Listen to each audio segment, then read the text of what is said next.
Aloha. Thank you for tuning in to episode number 93. My name is Christina Estrada, partner of Booyah Marketing, creator of Authority Spotlight, where we have deeper connections. Today, our returning guest is David Bruce Leonard. David Bruce Leonard, author, acupuncturist, bodywork, expert in tropical, edible, and medicinal plants. How are you, David? I'm fine. I'm fine. Wonderful. What are we going to be talking about? So today I thought we would talk about stages in a man's life, in men's lives. And this was based, originally I learned about this from the work of Alison Armstrong, who's a gender communication specialist, and also going through Mankind Project, which is a male rite of passage. A ceremonial male rite of passage, that adult male rite of passage that occurs all over the world. It's a community, a group of men, and they Mankind Project uses Jungian archetypes, the king, the lover, the warrior, things like that, to discuss male energy. So I took all of these ideas and I overlaid them on a Chinese five element structure because I'm an acupuncturist, so I tend to think in Chinese terms. And I thought I would share some of these ideas about my perceptions about how men go through their lives in different stages of their lives and some of the challenges of each of the stages. So hang on a second. So there are five Chinese elements: wood, fire, earth, metal, and water. And I've overlaid these ideas of these archetypes onto these five elements. So we have the page, or the young male, ages roughly 0 to 14, or age 5 to 14 here, which is the wood phase. Then the fire phase is ages roughly 15 to 28, which is the knight, or the warrior, you could say. And then the earth phase is ages 28 to 50, which is the prince. And then the metal phase, the king phase, is ages 50 to 70 roughly. And then the water phase is 70 and over. There may be other ways of interpreting five element theory, but this is just something that I came up with. So, and each of these phases has, when they're manifested well, they have healthy aspects, and then if they are manifested badly, they will have unhealthy aspects. And between transitions, each phase will also have its challenges. So the challenge from wood to fire can be frustration or isolation. So anyway, so in a wood phase, a young male, he's like wood. He needs to be nurtured, but he also needs to be contained. The wood phase I'm talking about here is like bamboo. So a young male, they have a lot of energy, a lot of fire, and they need to grow, but they also need to be held. So the things that a young male would need would be to mentor. They need to see healthy older males around them, older men that are manifesting healthy masculinity. They need to be contained. They need very strong boundaries because they can tend to run over everybody in the schoolyard or in life. And they need to be admired, is not just contained. If they're just held too tightly, but they're not admired, that energy turns inward, and they tend to generate self-hate. So the healthy aspects of that is a good mentoring, a strong container, and a lot of admiration when they do things well. And then what you want to avoid with a young male would be shaming him, indulging him, or not controlling him. He needs a strong container. At the same time, he needs to be really appreciated and admired. So, if a young male is going through is growing up, at some point around age 12, 13, 14, he's going to hit puberty, and he's going to move into his fire phase, which is the knight or the warrior. The danger of this transition is of the wood phase going into fire, or the danger of even just of the wood phase, is frustration and isolation. So young males can get very frustrated in puberty, and age 14, when the testosterone kicks in, they tend to act out, or they can feel isolated and alone. So at age 14 or so, they need, the males move into their fire stage, and they need adventure. They need to do stuff. If they're badly aspected, or they're in a bad social situation, they might want to join a gang. They want to prove themselves to the world. They need to go on adventures. And those adventures could be, mountain climbing, or learning to be an arborist, or taking on martial arts. But it could also be intellectual adventures. They could be exploring philosophies or ideas. If a young male in his late teens and 20s is fortunate and has a healthy, manifests a healthy masculinity, he will go on adventures, and if he's badly aspected, he will become a bully. So the shadow of the warrior is the bully. Or alternately, he could become what we call a flying boy, a puer aeternus, which is like a Peter Pan.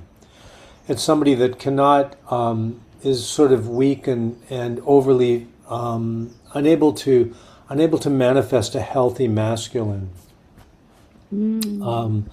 So again, there's many variables to this. So in this phase, he may date, he will date, he may find partners and stuff, but the primary need is for adventure, to explore the world, to explore his masculinity, and the feminine side of his masculinity, in being a healthy male, being able to feel his emotions and things like that. At about age 28, or around in astrology they call it the Saturn return. There's a stage in our lives when we've carried shadow from the wood into the fire stage. The shadow is the parts of ourselves that we deny, repress, and avoid, that we don't want to look at in ourselves. And because of that, we tend to push things down. And we create strategies. Our personalities will create a strategy to compensate for the not looking at those parts of ourselves that we don't approve of. Eventually, those strategies are going to wear thin. So about age 28, men will go through it's called the Saturn return in astrology, and I don't personally think it has anything to do with Saturn. I think it's just about at some point in our personal evolution, our strategies will wear thin, and they don't really do the work anymore. They don't work. So we'll be doing things more, but enjoying it less. And there's a sense of dissatisfaction. And then typically around age 28 to early 30s, there's a need to kind of build something that when we go into the earth phase, which is the prince phase. So that's when a male may want to create a company or start building something, or he may want to build his castle, so to speak. He may have a partner before this phase, before in the fire phase, he may have partners and stuff, but it's really important that those partners can accompany him on the adventures. On the earth phase, he wants to settle down. It's just not enough just to go doing stuff around the world. He wants to build something. So, and earth is money, it's grounding, it's solid, it's tenacious. It would be like the energy of Taurus or the ox, where you have that grounded energy. So at that stage in a man's life, he will tend to want to build something. He may build a company, he may build a deeper philosophy, but he's going to want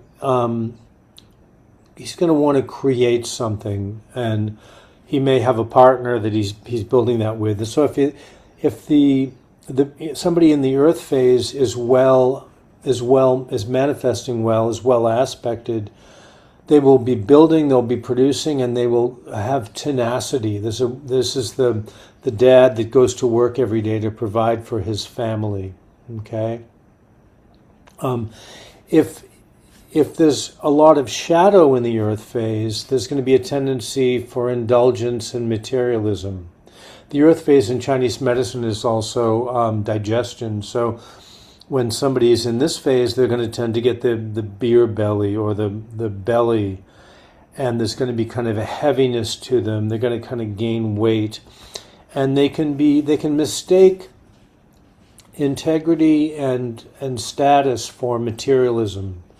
It's one of the shadows. So they might think that they need to make a lot of money to prove their status in the world, which is definitely a part of being a male. But if it's too heavily emphasized, it becomes a problem. It becomes problematic. So they will tend to ignore their families, or they'll just go to work and work and work and think that they're doing enough by providing material things to their family without providing emotional support and presence. And it's always a balance, because if a man just goes to work, he's accused of not caring about his family, ignoring his family.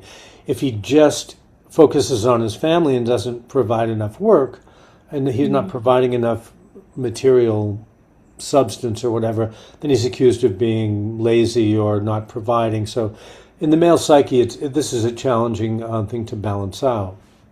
Oh, yeah. And then around age 50, this could be 50, 55 or whatever, you have a Saturn return again. There's at some point, it dawns on the man that materialism feels empty. Like he's done it all. He's created the business. He's done all this stuff, but it's empty. It doesn't feel fulfilling anymore. And so at that point, he will go through a midlife crisis, what we call a midlife crisis. And that will be, the midlife crisis will be, he may get the sports car. He's also going to find he's going to be aging, and he's not going to be the young man that he was in his night phase, especially in his late 50s, early 60s. And there's a grieving, and there's a sense of loss for the man that he once was, physically and perhaps sexually. And so there's an emptiness that can happen. And then typically he will, if it's badly aspected, he may, leave his wife and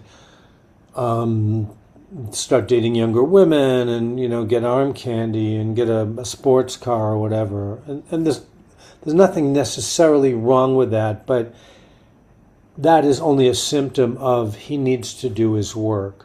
And the work that needs to be done in the earth phase is when he hits this point of despair, he needs to go inside.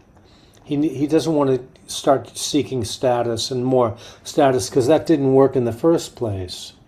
If he's just doing the same thing over and over again and it's not working, then that's the quote-unquote definition of insanity, right?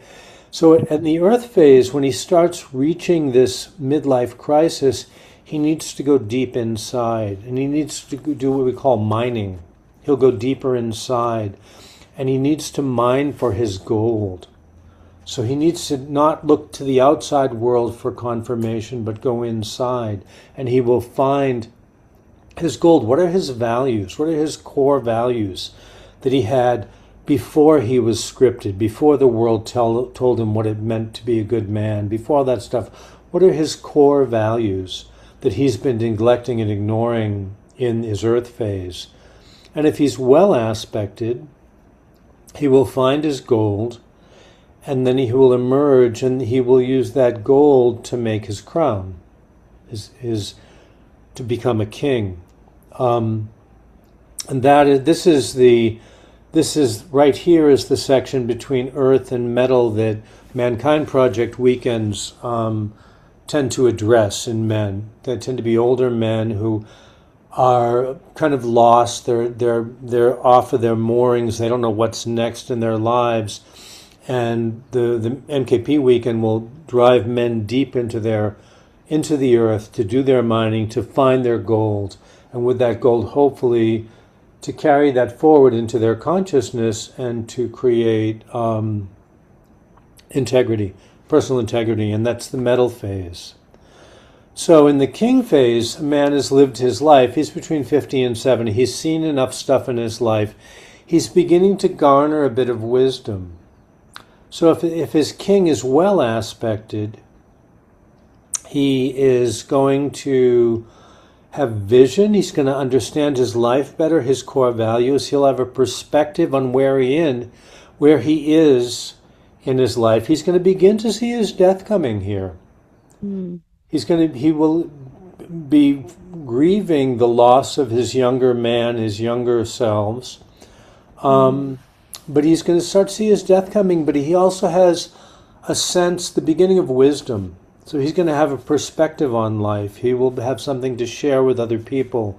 He'll have a sense of justice or fairness that kind of goes along with being a king or a sovereign. He'll also embrace his sovereignty, and he will tend to be less intimidated by other people and by the world.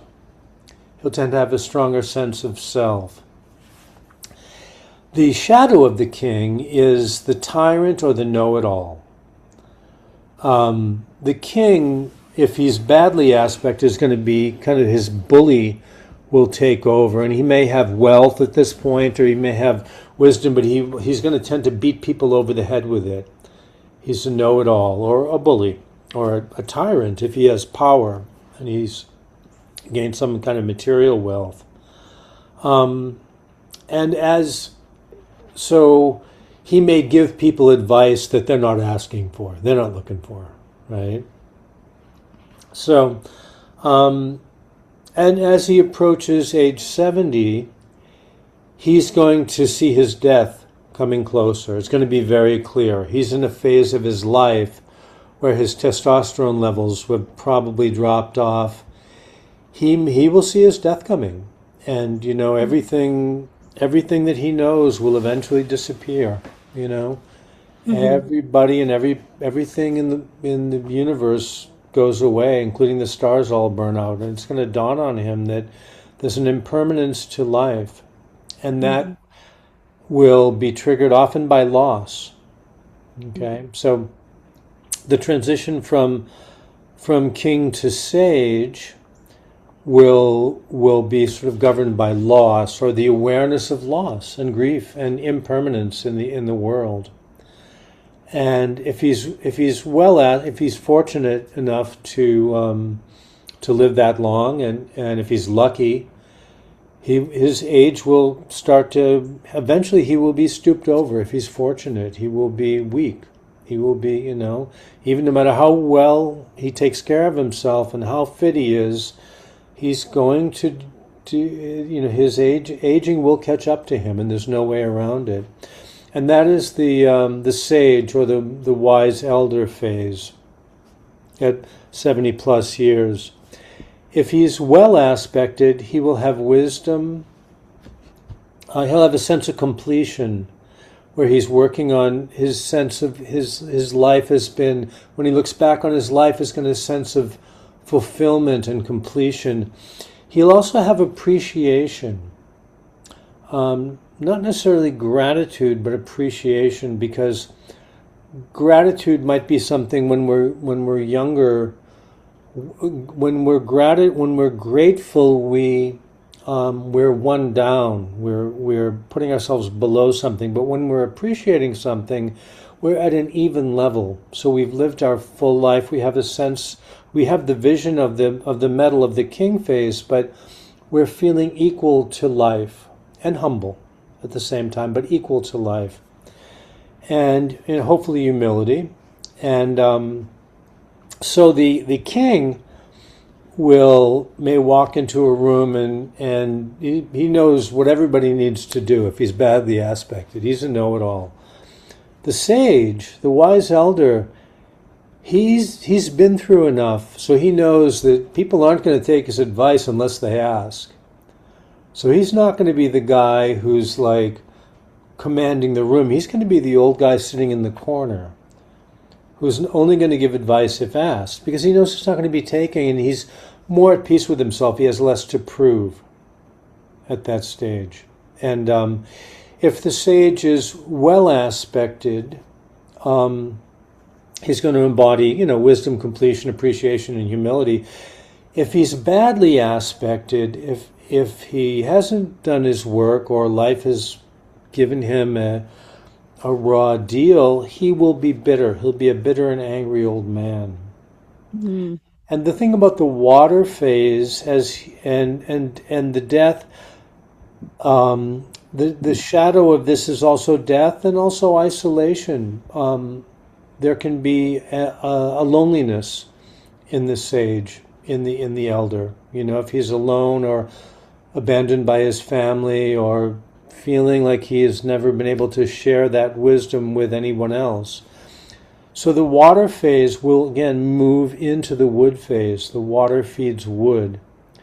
And so if this is well aspected, the water of the elder man, he will be around younger men, and he will be mentoring them and nourishing them and sharing what he knows, his wisdom, hopefully his wisdom, or his sense of support and appreciation for younger men for all these other phases. A sage can nourish, this water can nourish all these phases here because he sees things that might be missed in the fire stage, the earth stage, or the metal stage. And there's an awareness that from this place, from the sage, from the water perspective, that things need to unfold at their own rate. You can't take somebody in a fire phase and just tell them what to do, or any of these phases, right? No, Things have right. to unfold, and we have to let people uncover their own wisdom as they go along in whatever stage they're in. We can't force it, you know. No. Um, and people can jump stages. This isn't dogma. They don't people can go, like I in my life, I kind of skipped my earth phase, so I went from fire right to metal, and now I'm going back, and I'm 70 now, so I'm going back and I'm redoing some of my earth phase and stuff. So this isn't like a rigid dogma, but this is just tendencies in life. And and hopefully there's in the water stage, there's a sense of perspective and something that we can give back to the world. So yeah, that's it. Absolutely. So you were talking about mankind in the beginning of the interview. And so where do people go if they're interested in like Alison Armstrong, you can look her up online. I'm not sure of her website. And Mankind Project, you can find about, it's mkp.org. Yeah, wonderful. yeah. Yeah, so definitely and if people have any questions, how do they contact you? My website is medic.earth, and my email is earthmedicine@protonmail.com. Well, mahalo nui loa, David. We will put David Bruce Leonard's information down below. If you enjoyed this, please hit subscribe, leave a comment, tap the bell to get notified, and leave a thumbs up. That way you won't miss future interviews and business spotlights. If you're interested already, and if you're already subscribed, thank you. Your support helps us to build and produce helpful, informative content. My name is Christina Estrada, partner of Booyah Marketing, creator of Authority Spotlight. A hui ho. Until we meet again.